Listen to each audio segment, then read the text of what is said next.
ẹ retí ẹ máa rí ẹ ti dámọ̀ ẹ ti rí lápá àlàáfíà mi orúkọ yín. ọkọ mi ni ambidẹ́sì ọ̀làdẹ́jì Iyaniwe. Iyaniwe lẹ́rí yẹn aka Iyaniwe ó pọ̀ lápá ọ̀tún ó pọ̀ skẹ́rin lápá ọ̀tún mi orúkọ yín sà. Mogaji Idowu Ibrahim ló kọ mi. Èmi ló kọ Iyaniwe gẹ́gẹ́. Ẹ̀yin lẹ ń ṣe tó. Mi ń délé, èmi ló kọ Iyaniwe. Wọ́n ti kọ́kọ́ délé nígbà tẹ́ kọ́kọ́ máa sọ̀rọ̀. Mi ń dé, mo gbàgbé pé mi ń délé mọ́. All right. Nígbà tí ò sí àfọ́dù. Bẹ́ẹ̀ni. Sọ mí nù. Lórí mi. Orí pọ́lọ̀ mi dá. Ẹni rí nǹkan tó fẹ́ kú pẹ̀lú ẹ o. Ọwọ́ ẹni tó ti sọnù ń kọ́. Ibẹ̀ yẹn kọ́ là ń lọ bàbá mi. Ibẹ̀ kọ́ là ń lọ. Lórí ètò yìí, òwe mẹ́wàá lẹ́yìn méjèèjì máa fún mi. Ẹni tó bá kọ́kọ́ dé ìkẹwàá, ohun ìnáwó máa gba 20,000 lẹ́sẹ̀kẹsẹ̀. Mo ti bù Iyaniwe. Ẹ má bù wọ́n. So òwe mẹ́wàá tẹ bá sọ kan àwọn máa sọ kan tẹ bá sọ kan àwọn máa sọ kan tẹ ti rẹ́dì ẹ bá record ẹ̀ thank you brother thank you ẹ ṣe ẹ̀yin èèyàn Facebook ọlọ́run nípa yín fún wa ọ̀rọ̀ are we ready let's go ẹ jẹ́ kóbìnrin kọ́kọ́ bẹ̀rẹ̀ ó ti yá mà. Àìfàgbàfẹ́ nìkan ìdáyé ogún. 1-0 àìfàgbàfẹ́ nìkan kò jẹ́ káyé ogún 1-0. Bá a bá láṣọ bí àgbà, a lè lágísà bí àgbà. Bẹ́ẹ̀ ni tàbá láṣọ bí àgbà a lè lákìsà bí àgbà 1-1 owó yẹn gan ti ń jẹ́ kó máa gbà fún ìyá ìdíẹ̀. Àti rọ́mù gángan kò ṣẹ̀yìn kánná. Ṣé tún ti gbọ́? Àti rọ́mù gángan ò ṣẹ̀yìn kánná ó di 2-1. Wọ́n lọ́wọ́ ọmọdé ò tó pẹpẹ, tàgbàlagbà náà wọ́ kiri. Bẹ́ẹ̀ ni ó di 2-2 ọwọ́ ọmọdé ò tó pẹpẹ tàgbàlagbà ọwọ́ kiri ìyá. Báyé bá ń bàjẹ́ lójú àgbà ẹ má bu ọ àìmọ̀wá hù wọn. Ṣẹ́jọ́ táyé bá ń bàjẹ́ lójú àgbà ẹ má bu wọn àìmọ̀wáhù wọn ni ó di 3-2. Wọ́n ní Aláàfin ò tí ì mú ògùrọ̀, àṣepáyọwọ́ ni. Ilé ìpọ̀ ẹ gbà mí o kí lè fa Aláàfin fà báyìí Aláàfin ò tí ì ṣe kí ni Kò tí ì mú ògùrọ̀. kò ì mú ògùrọ̀ Àṣepá fẹ́ máa ṣe kí ni. àṣìpá fẹ́ máa nẹnu sí kọ́ọ̀pù mo kú ó di 3-3 Ọba sì padà òyìnbá ọlọ́dọ̀ fi ṣẹ̀ṣẹ̀ tì í pa. báwo wàhálà làlàlà ẹ bá mi túbẹ̀ ẹ sọ ẹ bá mi Ọba sì padà ń bá ṣe pàjá kò tí ì dá o. Kò ì dá. Àwa tó náwó sí ọ̀dọ̀ fi pé abẹ́sẹ̀ tì í pa.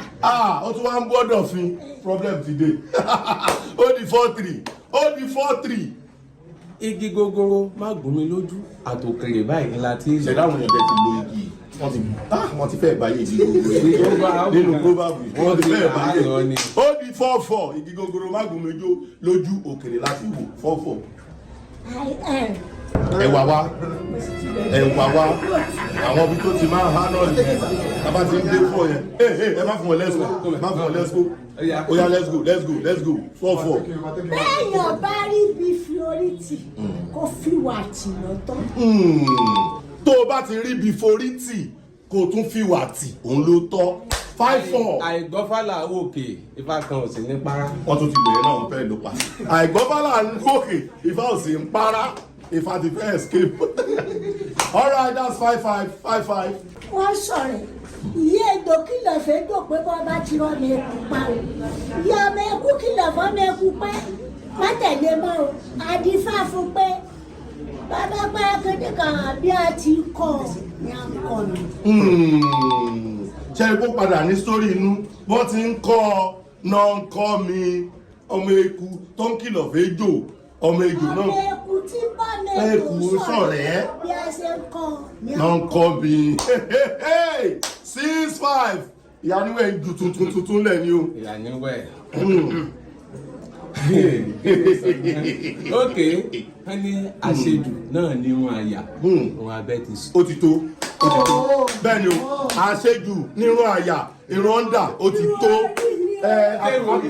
àbúlé ló ta irun orí gangan ní bọ̀tí ẹ̀wọ̀n àtúlé irun ṣe ti gbọ́ àṣejù nírun àyà irun orí ó ti tó that is 6-6 we are still going. dídùn lódò tá à ń bọ́ rẹ̀ jẹ́ fún tìlé oge tó gé. bẹ́ẹ̀ ni dídùn ló dùn tá à ń bá ọ̀rẹ́ jẹ̀fọ́ tìlé oge tó gé jẹ ìyá mi mo ń gbàgbọ́ àwọn ètò ìjú 7 ẹja jáwọ́ lápọ̀ tí ó yọ. Bùnmi lákàá náà.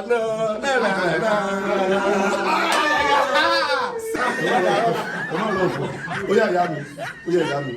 Ní mo sọ sẹ́sẹ́, mo ní dáyé ọ̀tẹ̀yìn gbé lábúrú mi, mo sọ sẹ́sẹ́ mi pé mo hàn.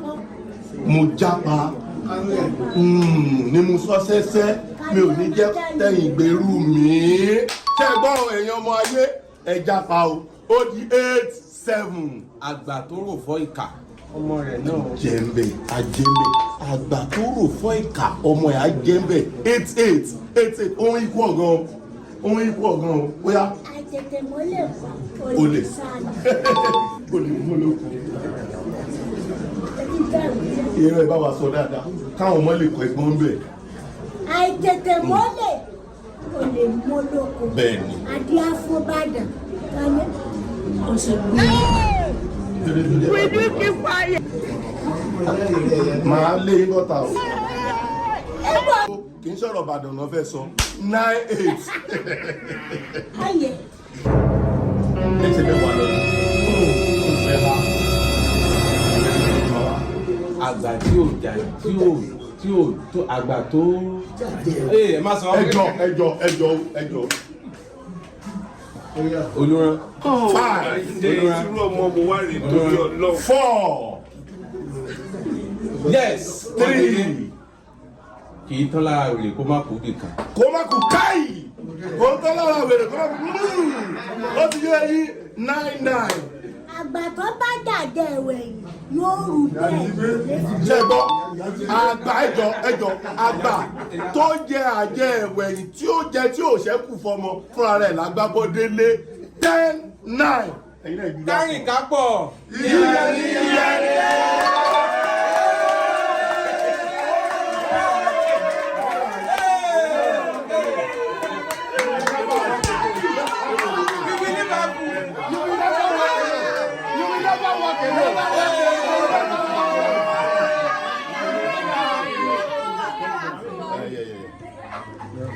Ẹ kọ́kọ́ gbà 20,000 rí.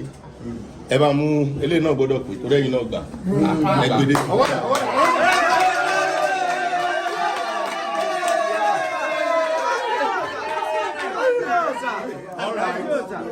All right, ó nìyẹn ẹ̀ka. So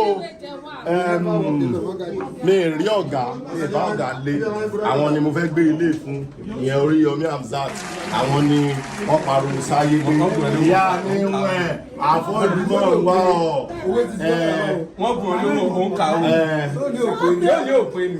Ẹ bá mi gbé fún ọ̀gá iná ni àwọn irú àwọn náà dẹmọdẹmọ báyìí náà ni. Kimberly's light ló ní kí n máa fún àwọn èèyàn tí wọ́n bá ń ṣe dáadáa. Ẹ ṣe bẹ́ẹ̀. A kí Kimberly's light. A kí wọn pé wọ́n ṣe gan-an. Lórúkọ Dr. Yomi Hamzat, a dẹ̀ kí ọ̀gá wa náà Kunle Afod. A ti ń gbọ́ yín àìní gbọ́ yín mọ́kànlá jẹ́ kó ṣe. Kunle Hamzat.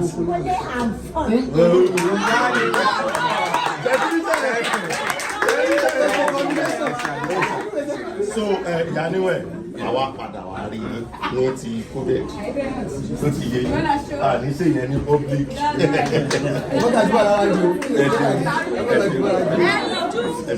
I love you all.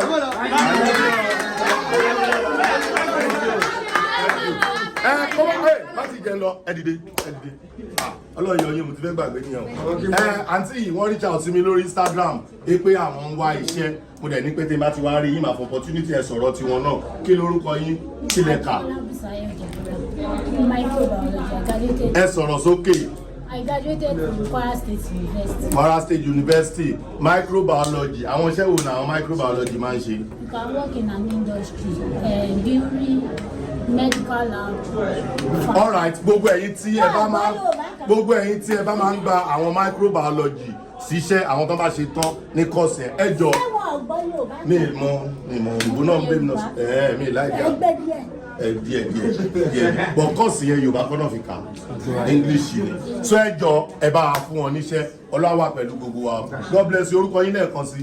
Ajíbọ́lá Bùsáyọ̀ Deborah. Ajíbọ́lá Bùsáyọ̀ Deborah Ọlọ́run á bless wa láìpẹ́ láì jìnnà mo mọ̀ wọ́n máa reach out sí yín. Ẹ̀yin